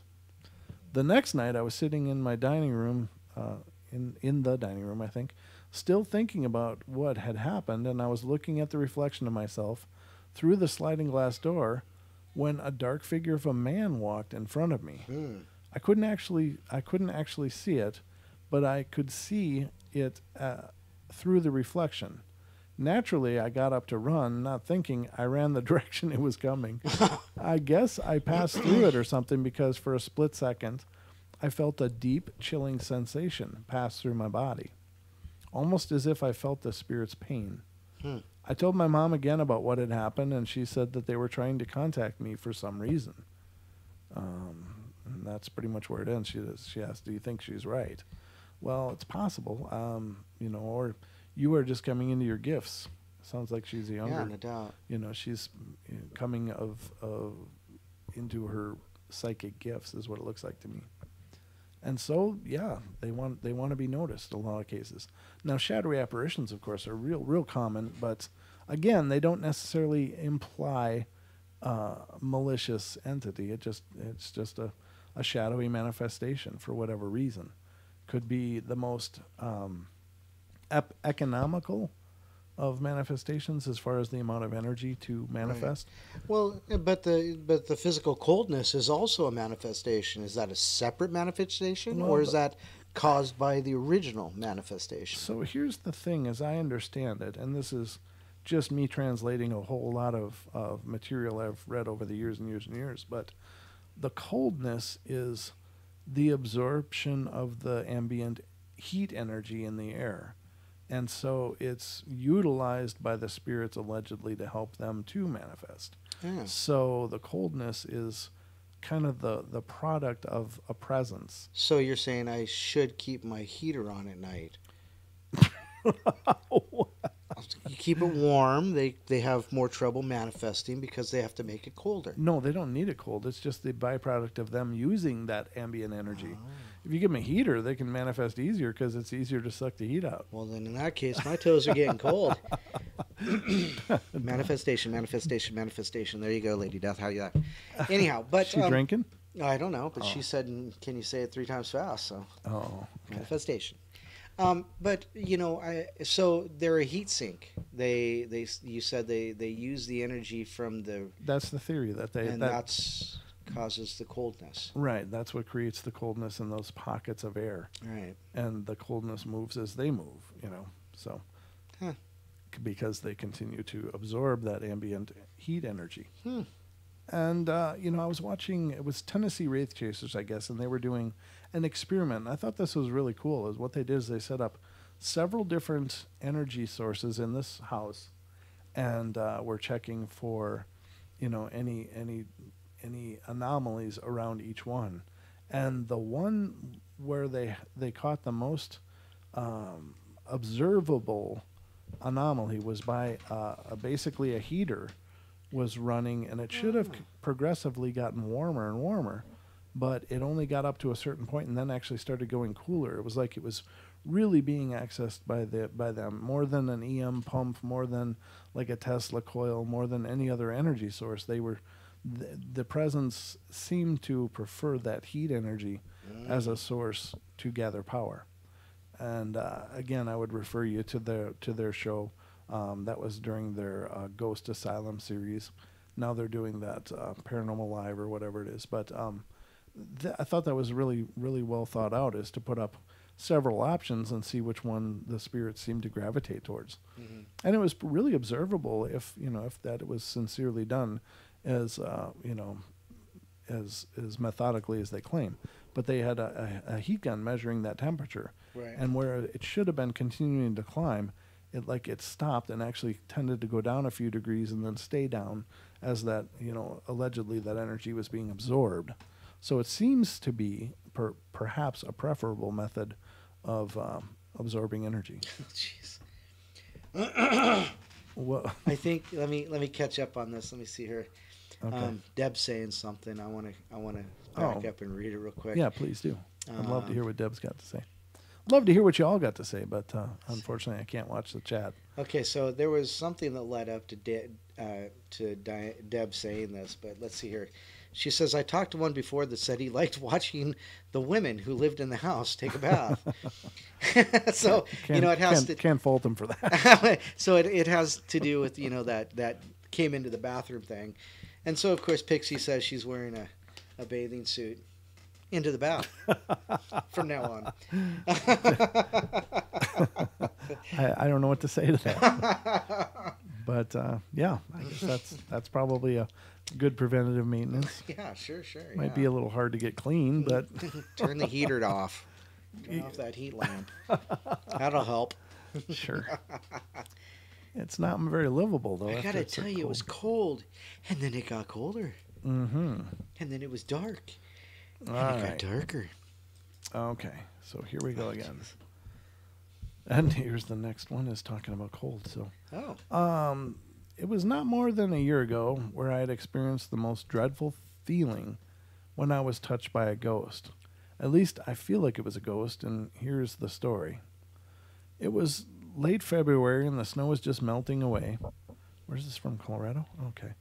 And my little sister was spending the night with her friend, and my little brother was doing the same at my cousin's house, and I was living the life of an only child, to which I never want to ever do again. I had just finished watching a rerun of Family Matters in our downstairs family room and was getting a bit tired, so turned off the TV and walked to my room in the dark, and when I turned on my light, it was as if I was replenished again. So I started watching my TV in my room, and as I did so, I closed my door and locked it, and that way I could change into my pajamas. I laid on my bed and watched a couple of movies, and finally I had felt tired like before, so I checked my room again and made sure the window and the door was locked and that my closet was closed. Good call. Check under the bed. So the cat wouldn't get into it and I turned the TV off, and I couldn't fall asleep for some reason. So I started to count sheep. All of a sudden, I hear someone walking on the stairs. At first I thought it was my mom or dad, who happened to be in their room across the hall fast asleep, and I looked at the crack of my door, and there was no light on. And I heard the steps go up the stairs, then down the stairs, then up again. That's creepy. It continued. It went down the stairs and then started slowly coming back up. I coughed, and I heard it run up the stairs extra fast. I then heard my doorknob moving as if someone was trying to get in. Now, let me tell you, if it was my mom or dad, they would have already been yelling at me for locking the door. But I didn't hear any yelling, just constant breathing and huffing to get through the door. it suddenly stopped. A few seconds later, I heard the door unlock. I then thought to myself, there's no key to my room. As a matter of fact, there's no key hole in the doorknob. Swoosh, the door then opens and hits the wall. And I then retrieve under my blankets and then pinched myself for a moment because I thought it might be a terrible dream. It wasn't. I then heard the person walk slowly into my room and stand right beside my bed. Then it touched me. Both cold hands were on my back, freezing cold hands. And as soon as I felt it, I screamed out, "Mom! Dad! Papa, Papa, please help me, Papa, Papa." And after that, I heard everything go backwards. It walked out, closed the door, locked it, rattled the knob, walked up and down the stairs, and then was gone. Seriously, no one believes me. My mom and dad said that they didn't hear a thing, and no one else was there with me. But I know what I heard, and what I experienced. To me, it was all true. That's creepy. Wow. Creepy, creepy, creepy. What do you think of that one, Don? Well, if it's true, If it's true, creepy. It is creepy, that's It is true. creepy. You know, disembodied sounds like up and down the stairs and doors rattling. Uh-huh. You know, those are kind of interesting. Those would be the kind that I'd be like, you better stop it. No, Please. no, please. No, please. No bueno. No, no mas, no, No mas. mas, no mas. Yeah, I know. It's. See that the hard part about that situation is the unknown. Yeah. You don't know what the hell's doing it. It could be 11 feet tall and full of fangs and stuff, or it could be a little midget. You don't know. No, it could be full of fangs because she closed the bedroom, the closet door. Oh, We yeah. know that monsters only come through closet doors. Well, it's possible. I'm just saying. It's a portal. It's a- possible. But I mean, you just don't know what this thing is. What does it look like? And that's the hard thing, I Right. think, in those situations is the unknown. It's that suspense. What the hell is doing this? What does it look like? You can't see it. You can hear it. You're experiencing it getting closer, and you can't do a damn thing about it. Right. So very strange. And I feel for people going through those kind of things because that's horrible. that's a horrible kind of experience. But I think that's when you get in touch with your inner spirit and start reciting something that means something to you. You know what I mean? My favorite cookie recipe. Don pulls up a rib recipe. This is my dry rub. 15 teaspoons of brown sugar. Oh, nice. A whole vat of whiskey. Oh, that's why they're so good. You're actually killing my taste buds. That's why I don't mind chewing on them. Oh, my. No, that's cool. I believe in my tummy. Well, it is entirely unnerving, I'm sure, Well, yeah. in those situations, and especially for a child. I mean, it's tough enough to be an adult and be confronted with something spooky, but being a child, Yeah. you're already feeling vulnerable to the world, and then something like that happens. It's like, oh, that's just harsh. Here you go, Brent. Diana in the chat room says, serious question. Has anyone heard of a ghost that likes to clean up stuff around the house? One of Brent's firm beliefs is if there's somebody, if a ghost is going to haunt you, they may as well make themselves, useful and clean up a little bit. Drag a vacuum Drag a around or vacuum. something. If you're going to move something, make it a vacuum that's running. Dust. Do something. Well, Pixie's comment was like a Roomba. Yeah. Well, yeah. But ghosts are free. Usually. Ghosts are free. I'm just saying Solomon got a temple built by something. So I'm thinking if one could drag a vacuum around my house, that'd be just fine. Oh well. Let's see. Oh yeah, this is new.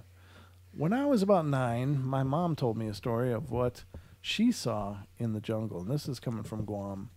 So it's quite a ways away. It was my cousin Alicia's 5th birthday party, and my mom's car was blocking another person's car from getting out. So she went out to move so that the other person could get out, and she tried to start her car, but for some odd reason, it wouldn't start. She tried to jump it with cables, but what? On her own? Because she was on a small slope. And after trying a couple times, she went to call one of her nephews to help her push the car. When she returned to the car with her nephews, she told them to watch out for any kids behind the car before rolling it down.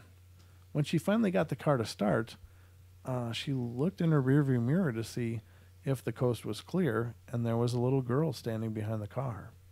She then hit her brakes and honked her horn.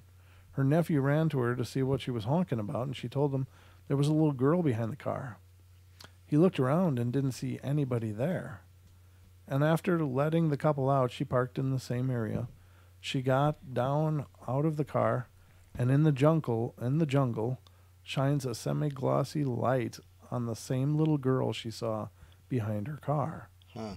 By the time she called my cousin to see what she saw, the little girl was gone and out of sight. She went back to the house trying to find that little girl she saw, and no one came close to matching that description. And when I asked my mom about it, she always says she was probably just imagining it. And maybe she was. I don't know. Maybe the idea of hitting a child was so programmed in her that, she manifested it. So in this case, you need a flashlight to see the... Well, I assume it must have been darker, Well, I mean, does a flashlight work on a ghost? Or does it just pass through its body? Or, I guess it's dependent on the level of manifestation. Yeah, I guess so. That'd be a lot of energy. Yeah, that's just the thing. I guess most people assume that ghosts are these luminous beings, like they're this faint light that resembles a person. But I don't know. If they're fully manifested, there's people that see them in the daylight and they can't tell the difference between them and anybody else they're running into until they just vanish. So I guess there's different levels of manifestation. Just a thought. Because if a flashlight can hold them off. I don't think it was to No, I understand. Fend it off. It was just she was looking for a child and she shined the light onto the apparition or the child. Yep. Who didn't belong in that area. Right. And then it just disappeared, like boom, was gone. Mm-hmm, so mm-hmm. Yeah, I don't know. That would be horrible. I don't know. Children spirits, again, ladies and gentlemen, I'm not sure what to think of them, but they allegedly happen. I don't know if I read this one. I don't think I did. I must have opened it and not read it. So now this is not an event that had taken place in front of my own eyes, but it surely happened to my grandfather. This is coming from American Samoa. Oh. So my dad told me the story, and it gave me a chance to look at spirits who have yet to rest but are not actually scaring people to death. And here's my grandfather's tale. My grandfather was only 36, and of course he needed a job, and he had looked in farming, the stores down the street, and even the factory that was quite a ways away, and no jobs were to be found. Finally, after a few weeks of looking, he had seen an ad for a bus driver for the night shift. And at the time, he didn't care what kind of job it was or when, because he had to work. All he cared about was supporting his family. After a few days, he'd gotten the job to work from sundown to an hour before sunset. Sunset is when it's going down too. Just an hour before sunrise. The bus driving job was steady. He didn't really have any riders unless it was someone who was working late, and soon he had picked up on which riders came on and what time they came on and when they should be dropped off. But a year into the job, he had gotten a new rider who would only ride for that one night.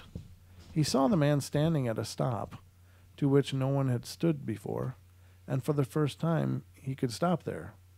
The man was described as well-rounded, a bit pale, with wearing a blue suit, which was odd because it was very hot, and even at night. And like every other customer, my grandfather had welcomed him with a smile.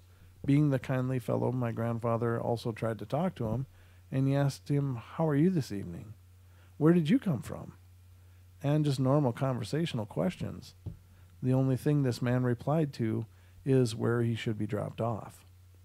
My grandfather tried to get something cheerful out of the pale man, but there was just no response. And as soon as the bus got to the destination as stated by the man, my grandfather opened the door, looked up in the mirror, and said to him, "Here's your stop, sir," and looked ahead. And usually at this time you can hear the passenger get their stuff together and proceed to the front, but not this time. He heard silence. He looked up in the mirror, and again, but he saw nothing. Very cool. I love those stories. Love those stories. Those are just cool stories to me, and it's because these beings seem to have a reason to go from one place to another, but they're not much for conversation. They just want to get on the bus and get off where they get off. That's all they want. So they don't want a conversation. Right, but the cool part is that this entity remained manifest for the duration of this ride, and we don't know how long the ride was, but maybe that's why it didn't respond, is because it was using every drop it had just to stay solvent. Yeah, to stay solid or visible through that journey. So maybe it didn't have enough to, get into small talk. I don't know. But I just think those stories are cool. And if anything, they're just the reminder, like, hey, this universe is a lot bigger than you think. Strangeness all around, ladies and gentlemen. But that's why there's a portal. What? Danielle in the chat room, she says, "I'm very disappointed that cleaning fairies or ghosts don't inhabit my home. Pets, kids, and adults, there's always something that needs to be cleaned." I know.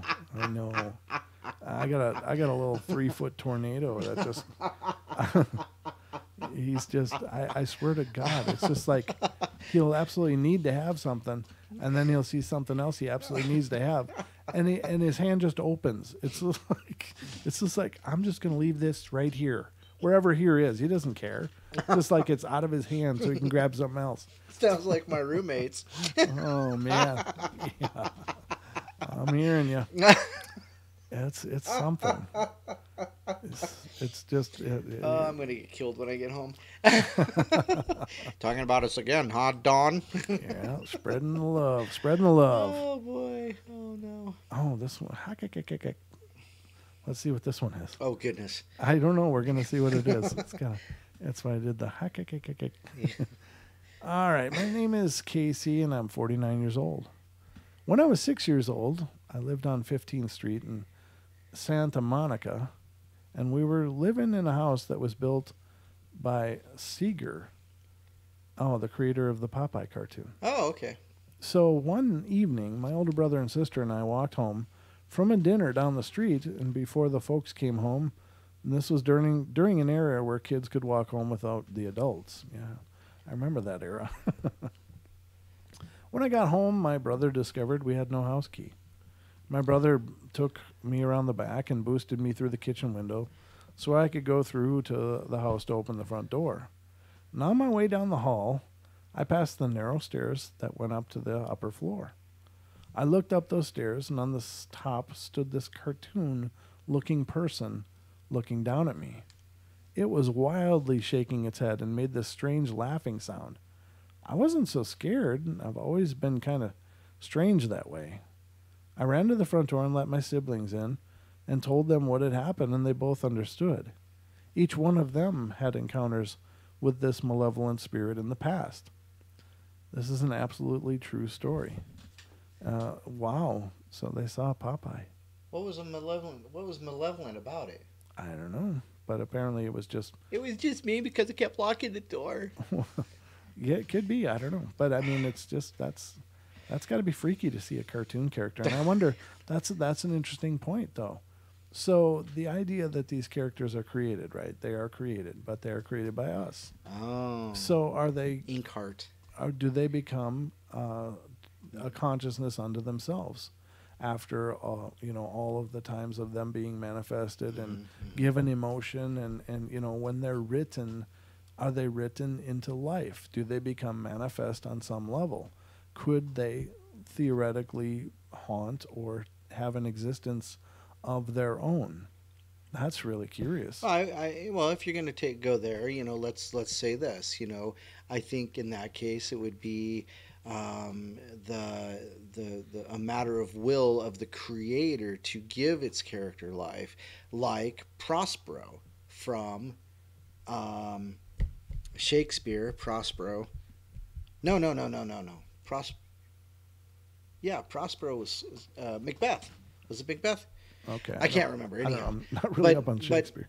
Anyhow, and then it was just the writer's will to bring this idea, this character to life, and just poured their soul into it, and it becomes life, and it's just the level of energy that the creator puts into it. See what I'm saying?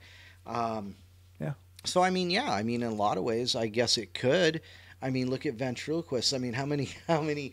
What, there was like 3 Twilight Zones with ventriloquist dummies, Right. And so why not?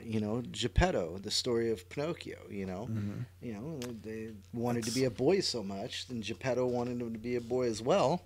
Are those rudimentary golems then at that point? Oh, do we interesting point.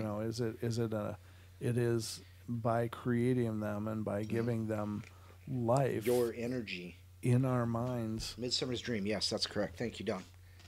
Does it become real? Do they become real? That's very curious. Now, this person claims that their story was absolutely 100% real. This is something they experienced, and I don't begrudge them that. Now, could that be? And how profound is that thought then? And ladies and gentlemen, I always say that the paranormal is the breadcrumbs. It's demonstrating the breadcrumbs to the higher truth. And sometimes maybe that's just the reason this person had this, was to share it so that we could be inspired that we are creators. We fundamentally create our life and our world, but what else can we create? Could we create these characters? Could we create these beings? And are they? Is this like a wizard's game then, where we can create things and give them life? And do they then have a life intrinsic of themselves, not dependent upon us? Well, have you ever seen that movie Inkheart with Brendan Fraser? No.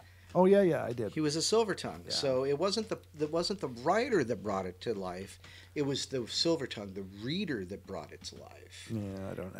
Yeah, I hear what you're saying, but I didn't like that movie very well. That's not surprising. But I get what you're saying. It's the same idea. So again, but that does raise a valid point, though. You're right, and I didn't catch that initially, but I do now. That so everyone experiencing that, they are providing their own energy to it, right? And then it becomes more manifest and more possibly a force unto itself. So as everybody appreciates those stories, like every time you cry for Bambi's mother, that energy goes somewhere. Every time you cheer at Popeye knocking Bluto out, it's right. like, yeah, do it, Popeye. Don't let him treat you that way. You're sending him energy, and so, right. But so these energies go somewhere and they become something. Right. That's the virtue of energy. It follows intention. So, I don't know. It's a very profound thought, actually. I realize that some people may roll their eyes and go, oh, geez. But, really look at this and look at the legends, look at the lore, look at things of like golems and, the lore of golems, of Jewish mystics creating these figures. The fact that, as clay, right. And that's, apparently we were golems by the traditional, Torah sense, that we were created out of clay and God breathed life into us, That's right. So, what is it? What is possible, ladies and gentlemen? And I would just suggest that it's all possible, that we are the architects of all possibility. So, just my thoughts, but to me, that is deep as hell. That is just incredibly profound. And that is why we use this forum for thinking. It is. It's our forum of discussion, and sometimes, we start on a journey and end up somewhere else completely. But it's still a hell of a journey. I wouldn't miss it. All right. I got another one here.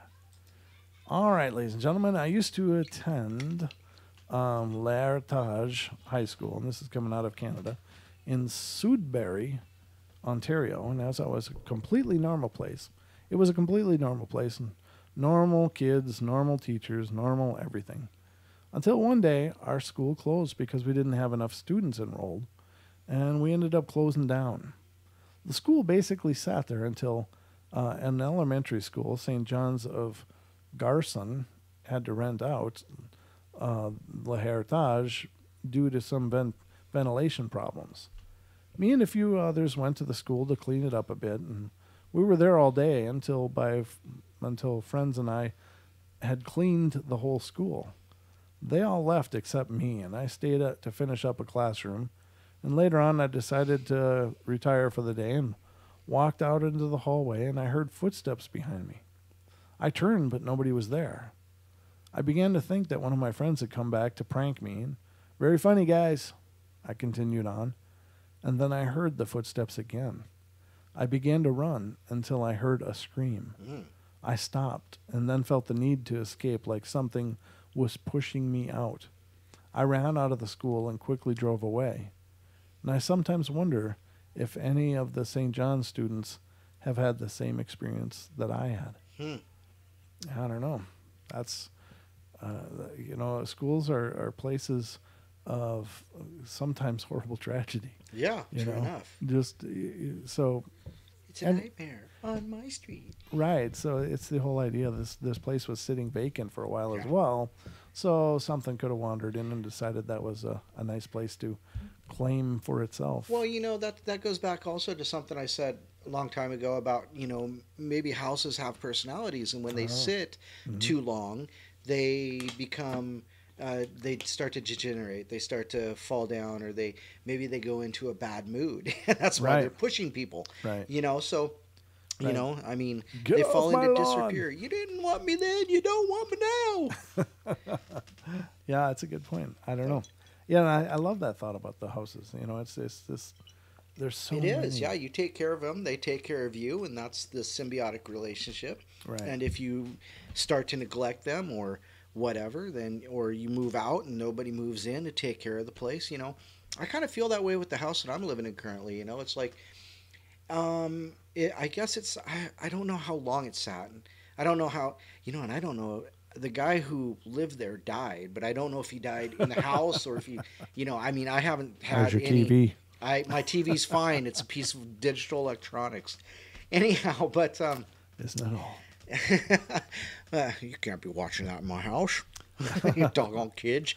But but when I don't know how long it sat vacant. I don't think it was very long, because when we got in there, even though there was problems with the house, it was not taken care of because the person that was there was not able to keep it up.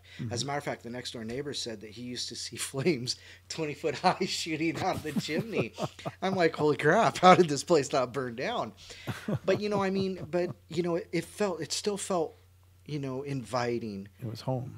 We just needed to, we renovated the whole main floor. Everything in there got ripped out. I took it all the way down to bare walls and bare flooring, and it got redone, and it feels even better now. Right. And so maybe it's just that because we helped do that piece of renovation to help it feel better, to maybe heal it, because there were burn marks in the carpet and there was burns in the linoleum and things like that, and we ripped all that out, and it feels better now. It didn't feel bad then, it just felt disused. Right. But I think that's part of the personality of the home, or whatever that is, with that warm feeling or that dread feeling you get, depending on, whatever. So, yeah, well, like I said, the Slavic lore says that the homes have a spirit, Right. but it's not necessarily the home, but it's an entity that is in all homes. It's referred to as a domovoi, and they are the caretakers of a home. But Right. Is that the same thing as a home having a spirit? Maybe they're absolutely intrinsically linked to the physical structure itself too, and that's possible. And it's a great thought. It's Oh a well, very great thought. that'd be like burying a dog in a cemetery. It'd Yeah. create a grim. Right, right. Create a guardian. Yep. Sure. What they bury under my house? That's it's hard to say. Apparently, And then it was you a wonder barbecue about grill. Yeah. Then you wonder about the history of the land as well. I mean, Mm-hmm. these lands were used by tribes and peoples for generations and generations. So it's hard to know. Oh.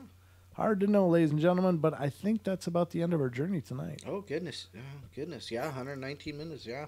We have been at it for a while. Yes, that is true. And again, I'll try to get another paranormal short out to you guys tomorrow. What did I call them? Bedtime stories from beyond. Bedtime stories from beyond. I couldn't remember. Bedtime was the word I was tripping. Sorry, it just came to me last night. I'm not used to it yet, but yeah, I'll try to get another one of those out tomorrow night. And then, of course, we'll be back on Friday night, and Don will be joining me on Saturday, along with the return of Shell Dion, who will be here on the portal, and we'll be discussing all kinds of fantastic cryptid tales and adventures. So the journey continues, ladies and gentlemen. We love you all. Be good, be kind, be nice. Take care of each other. Thank you all for being here and being a part of the show. I just am in awe of the love you guys have showed us. Well, and that's like we were talking about earlier, this growth that we're seeing, the people that are joining us, it's growing that community, and it's just making, it's just awesome. Oh, it is awesome. You guys out there are awesome. Please spread the word. Please share the portal with people that that love the paranormal as well. We are absolutely excited to meet new listeners all the time. And it's been a real amazing thing to watch the family of the Paranormal Portal grow. And, please like and subscribe to the channel. And please like the video if you're listening and enjoying what you're hearing. We have 32 thumbs up and 24 watching. Woo! Yeah, finally, we're doing it the right way.